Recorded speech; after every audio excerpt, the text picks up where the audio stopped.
So now we've finished the conditions before salah, and now we're starting the conditions during salah. So these are also called the Fara'id of salah. What does the word fard mean? You can tell me? Go on, Sakina. Obligatory. Obligatory. Okay, so the difference between these and the others, the 8 that we learned before, is the conditions before salah that we learned. The 8 things, they're also obligatory as well. Because your clothes can't have impurities on them, you have to face a qibla, etc., etc. But the difference is, the 8 things that we learned before, were they inside your salah directly? Or are they something related to your salah? Related. They're related, isn't it? That's the difference. So like, for example, doing wudu, make sure your clothes are clean, place is clean. So it's not part of the salah directly, but they're outside of your salah, which affect your salah. Now these 6 things we're about to learn, the 6 fara'id of salah, these are obligatory and they're part of your salah. So for example, saying the takbir, going to ruku, going to sujood, so more practically inside your salah, that's the difference. Although both is necessary. Okay, so it says on the sheet, conditions in / during salah, either fard act in salah. Fard, something that you have to do. By leaving this action out, the salah remains incomplete. Even if one was left out by accident, the salah will not be valid. So the rule of these 6 fara'id are, if you pray your salah, and one of these things is left out, your whole salah will not count, even if it's by accident. So if you accidentally left out one of the fara'id of salah, your salah will not count. You will have to repeat your salah. So that's the first rule that you have to do. Just like wudu, if you accidentally left out one of the 4 fards of wudu, your wudu will not count. Likewise your salah as well. So that's the first rule that you need to understand. Second rule you need to understand, if, let's say, due to an old age, or illness, extreme illness, you're unable to perform one of the fara'id of salah, then you are exempt from that. For example, if you look at number 2, can someone read number 2? Okay, go on, Amir. The standing position in salah. Yeah, so to stand while praying is a fard of salah. Yeah? So, but let's say you're extremely old, and to stand for that long is very difficult for you. In that case, then you can sit down and pray, because it's too difficult for you to stand up and pray. So the fard, you'll be exempt from having to perform the fard because of your old age, or your weakness, you can say. So not because of your old age, because many people are old, but they can still do it. So just because you're old doesn't mean you can start sitting down and praying. It's only when you become weak. So because of your weakness, you'll be exempt from this fard, and you can do it sitting down. Does that make sense? Or let's say you're very ill. You're extremely ill and you just can't stand up and pray, and then you can sit down and pray. Does that make sense? So number 1, you have to perform the fard. Unless you're extremely weak or extremely ill, then you're exempt from performing that fard. Does that make sense? But if it's accidentally left out, your salah will not count. Okay, so that's the first few things we needed to understand before we actually go into them in detail one by one. Mohammed, can you read number 1? QR. Number 1, that's number 3. Oh, takbir. Yeah, read the whole thing. Takbir. Tahrima. Tahrima. The first takbir when starting salah. Okay, so the first fard is called the takbir tahrima. So if you actually, where's my pen? Okay, takbir. What does takbir mean? The word takbir. Who can tell me? Anyone person? The word takbir. What does that mean? Umar? Allahu Akbar. Yes. Well, yeah. It means to say Allahu Akbar. Yeah. So the word takbir means to say Allahu Akbar. So you can make notes on the side of your sheet if you want to write anything down, or you can make notes on your book as well. So the word takbir literally means to say Allahu Akbar. Now the question, what does the word tahrima mean? Anyone know?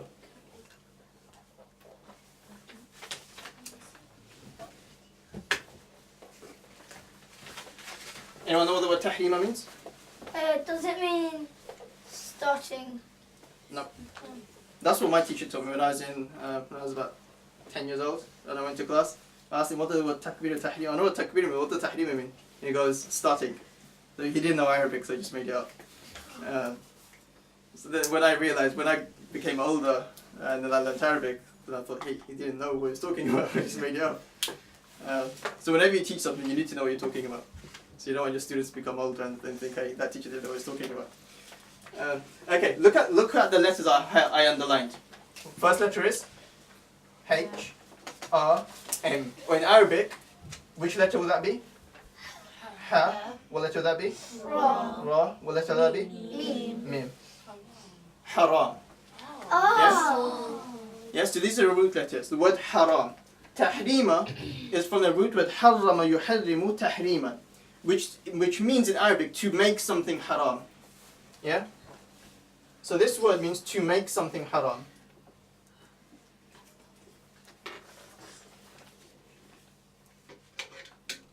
The word haram means forbidden. Yeah, that's what haram means. But tahrima means to make something else haram. Does that make sense? Okay, so this is the takbir which is making something haram. What's it making haram? Why is it called that? It's a weird thing to call it. Maria? Is it because if you do any of it, it's haram? Like what? If you do it, not follow any phone acts and salah. Okay, yes, more or less. So when you say Allahu Akbar, can you start talking to the person next to you? No. Can you start eating and drinking if you're hungry and thirsty? No. No, so it makes all your worldly interactions haram, isn't it? What you could have done easily before, as soon as you say Allahu Akbar, you can't do that anymore. Even looking around, you can't do that. You can't turn around, you can't talk to someone, you can't. So your mind and your body need to be focused on Allah. That's what's called takbir tahrima. That takbir, that Allahu Akbar, which makes everything else haram. Does that make sense? Has everyone understood that? Okay, so that's number one, takbir tahrima. To say Allahu Akbar. One rule you have to understand, and I want everyone to write this down, is you have to say Allahu Akbar loud enough so you yourself can hear it. You must say Allahu Akbar loud enough so you yourself can hear it. So if you need to be taking notes, because you're not going to remember this.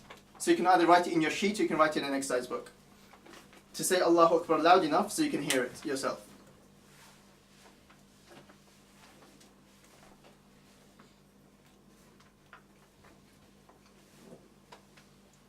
To say Allahu Akbar, you must say Allahu Akbar loud enough so you can hear it yourself. I've seen many people, what they'll do is, when they start salah, they do this, and their lips would not move, and they'll say Allahu Akbar in their minds. Yeah. My sister, she always nudges me when I talk really loudly. Prayer. Okay, you shouldn't talk so loud that the other person can hear exactly what you're reading, just loud enough so yourself can hear it. Because then I have to whisper really loudly. Okay, yeah, so that shouldn't happen either. Okay. Who knew that from before? Put your hands up. That you have to say it loud enough so you can hear it? Oh, right,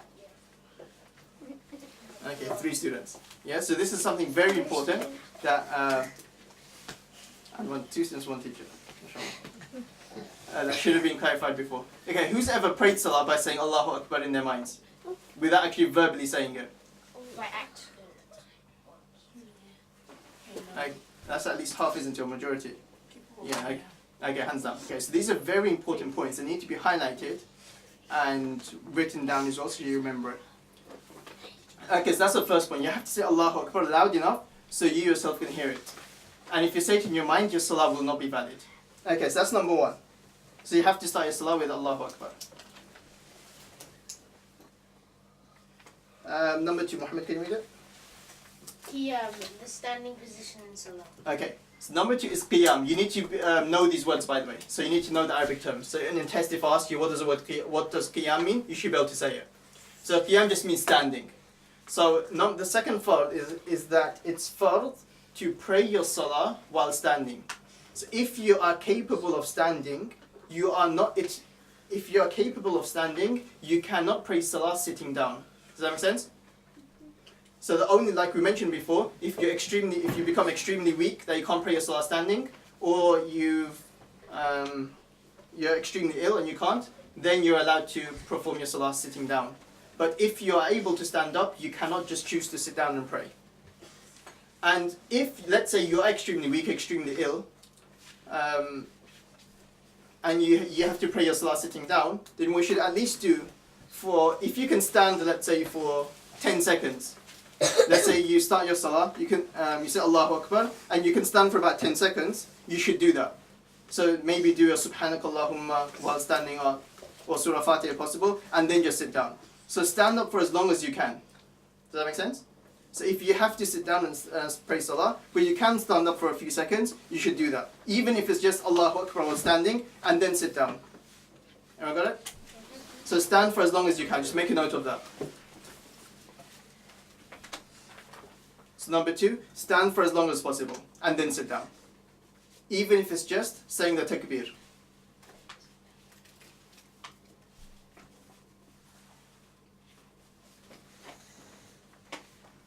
So stand for as long as possible, even if it's just saying the takbir. Because it's the fard of salah, we have to try our best to at least complete as much as possible. So if you can't do the whole fard, at least do a small amount. So stand for as long as possible, even if it's just saying the takbir standing. Okay, third rule. Okay, this rule, I don't expect everyone to remember it because it's not that important for you guys, but it is extra knowledge. Third rule, the rule is, you can just listen for now, and the rule is, someone that, let's say sometimes when you become old, it's very difficult for you to do sajda, to do sujood, because of your knee problems, etc.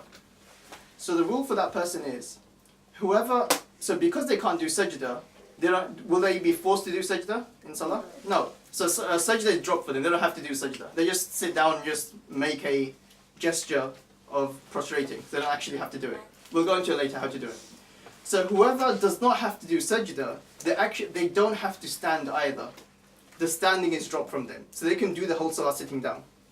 So just make note of that. Just write that down. Whoever does not have to do sajda, they do not have to pray the salah standing. So I'll write that down.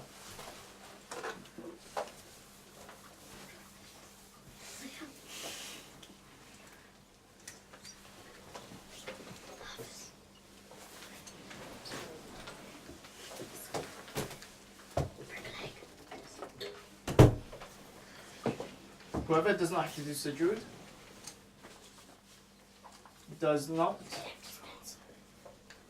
have to pray standing. Remember that? Yeah. You did the wrong one. You said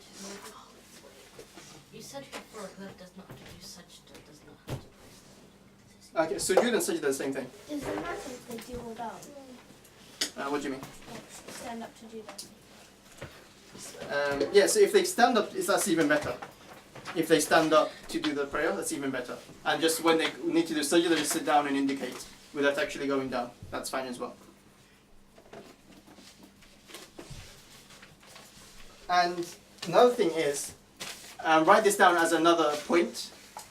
Just listen for now, then you can write in your own words after you've understood it. If someone cannot pray standing, then obviously they can pray sitting. But the best way to pray sitting is by sitting on the floor. So if many people, they do, as soon as they can't pray, they just sit on a chair. Well, that's not good. It's actually better to sit on the floor. The Prophet ﷺ never sat on a chair and prayed in his entire life. When the Prophet ﷺ could not stand because he was ill, he prayed salah sitting down on the floor. So just make a note of that. So if you can't stand and pray, you should pray sitting on the floor. Umar, come on. If you can't stand and pray, you should pray sitting on the floor. Just make a note of that as well. If you can't stand and pray, Muhammad, you're not writing anything. If you can't stand and pray, you should pray sitting on the floor. And if you can't sit on the floor, then you should sit on a chair. Everyone got that? Any questions regarding standing now?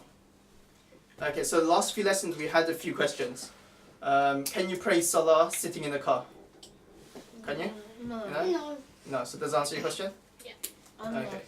If you Because you do have the capability of parking the car and then praying it somewhere on the ground standing, isn't it? So you cannot pray salah sitting down in the car. Any other questions relating to this? Yeah. Can you like pray on one leg? If you're like not able to pray, one leg hurting or something. Yes. How would you do that? You can pray in one leg, yeah. Okay. All the time? Because it's more fun? Or? No, I Okay. Okay, so let's continue. Number 3. Qira'ah. Okay, everyone has to remember this. Qira'ah literally means recitation. So write that down. Qira'ah means recitation. Recitation.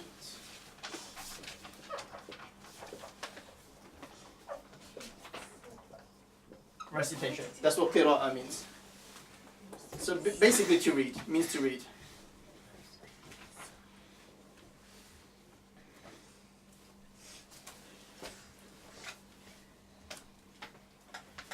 Okay, so we've done fard number 1, takbir tahrima. We've done fard number 2, qiyam. Now the third fard is recitation.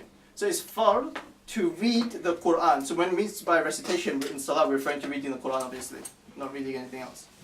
So it's fard to read a part of the Quran in salah. So now the question is, how much Quran do we need to read? Does that make sense? So that's what we need to answer now. How much Quran do we need to read in salah? Yeah. It has to be like, doesn't it have to be at least one surah? And that's what we're going to find out now. Yeah, so that's question going to get answered. How much do we need to read? Can someone read? Isaac, can you read? Okay, reciting at least one long ayah or 3 short ayahs from the Quran. Okay, that's how much we need to read. Has to be either one long ayah or 3 short ayats, verses from the Quran. That's how much we need to read. So from one full stop to the other full stop. Yeah, so that's what we call one verse. So if it's one long ayah, and the amount of letters one long ayah has is about, I can't remember, I'll check the exact number. I think it was something like 24 letters is considered as one long ayah. 24, 30 letters. I can't remember exactly from the top of my head. I need to check, yeah. Does it count if there's like a surah with only 3 ayahs? Yeah, so that'll be 3 short ayahs, isn't it? Yeah, there's no surah with just 2 ayahs. But I'll double check that for you, and I'll let you know maybe next lesson. Roughly a long ayah is referred to a verse with about 24 to 30 letters or something. And anything less than that is considered as a short ayah. So the fard of salah is to read at least one short ayah, one long ayah or 3 short verses of the Quran.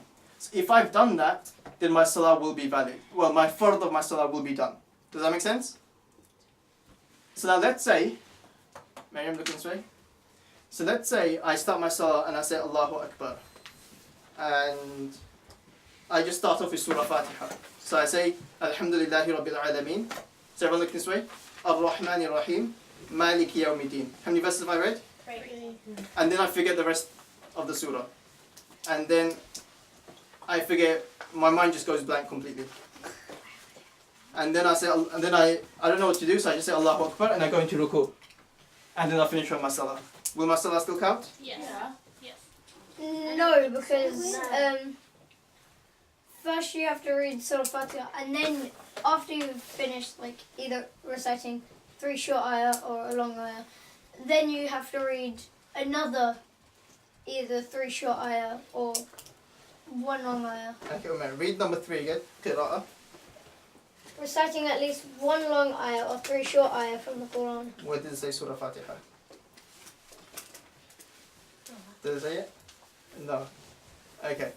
So if I done that, have I fulfilled this criteria of fard that's written down? Have I done the fard that's written on the paper? Yes. Yes. So technically my fard will count. I have not left out fard.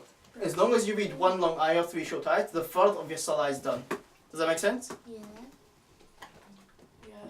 Okay, although there's another thing we're going to learn, I call the wajibat of salah.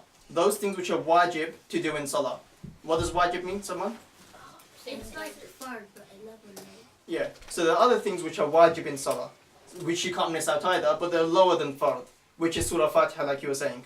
So we can't just intentionally not read Surah Fatiha, yeah? Because it's a wajib of salah. We're going to go into the wajibat later. But for now we just have to understand, if we just read 3 ayats from anywhere in the Quran, our fard will be done. Does that make sense? Any questions on that? And what if I read, let's say I started my salah, so everyone looking this way, unless you're taking notes, you can take notes. I started my salah and I said Allahu Akbar. Then I read Surah Fatiha, I read Alhamdulillahi Rabbil Alameen. Then my mind went blank. So I thought to myself, okay, let me read from somewhere else. Then I read Qul A'udhu bi Rabbin Nas, the first verse. And then I forgot the rest of the surah. Except for the last verse, I remember the Minal Jinnati wan Nas. I remembered that. So I read 3 verses. Will that count as my fard? Yes. Yes.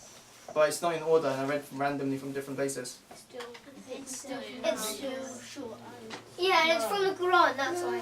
Who thinks my salah will count? Actually, I don't Okay, know. hands down. Who thinks my salah won't count? I don't know. Okay, Mavia, why do you think the salah won't count?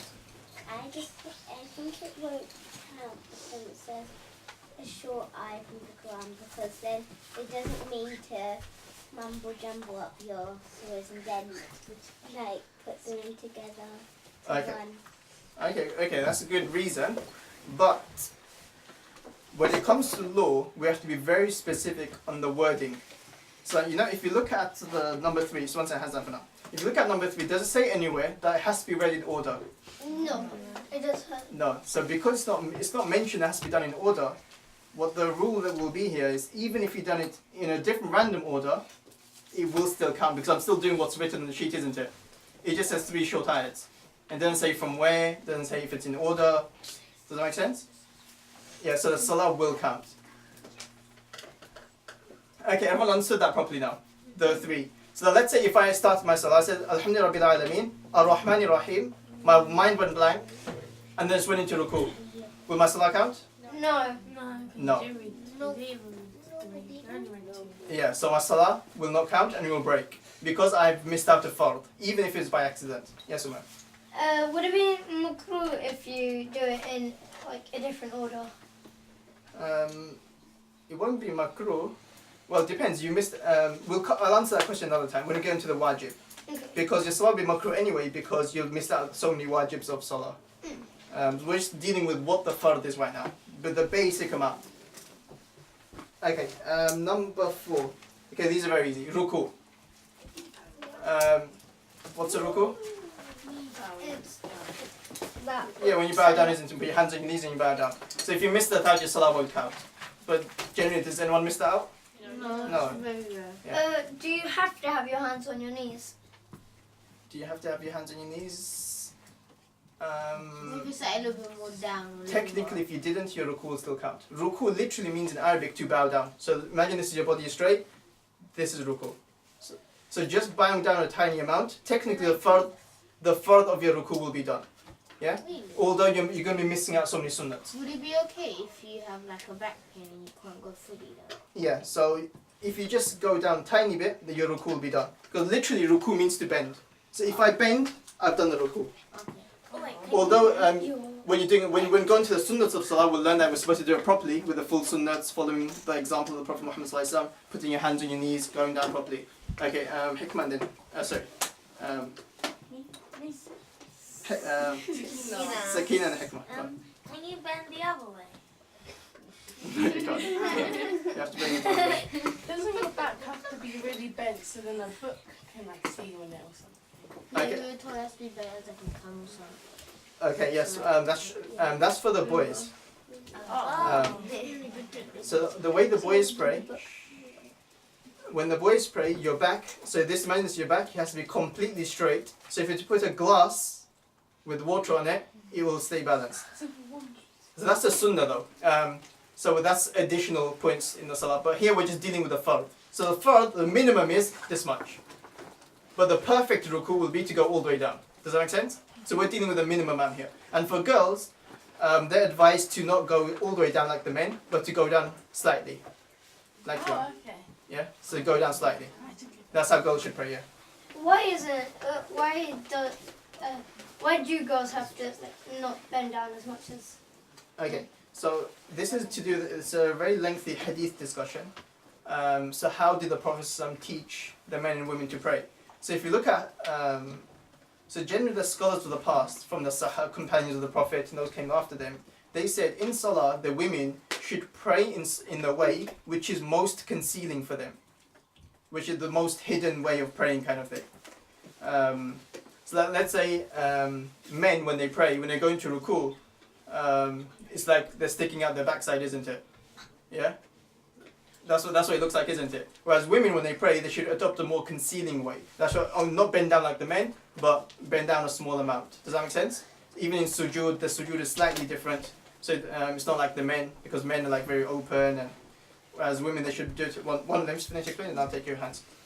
Women are advised to do more, as much concealed as possible, as well as slightly different method of sujood and things like that. And where that comes from is a hadith of the Prophet ﷺ.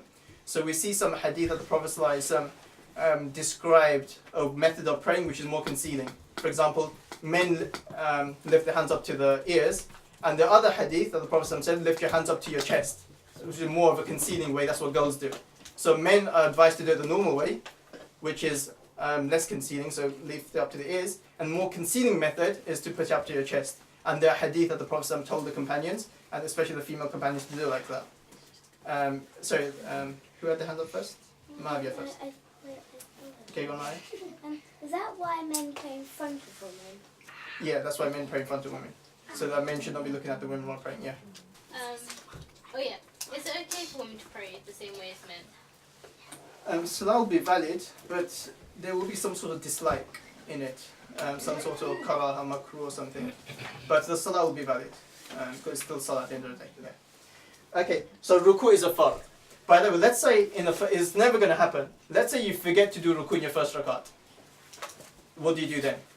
The rule for that is, whenever you remember, whether in your second, third or fourth rakat, just do an extra ruku. Yeah?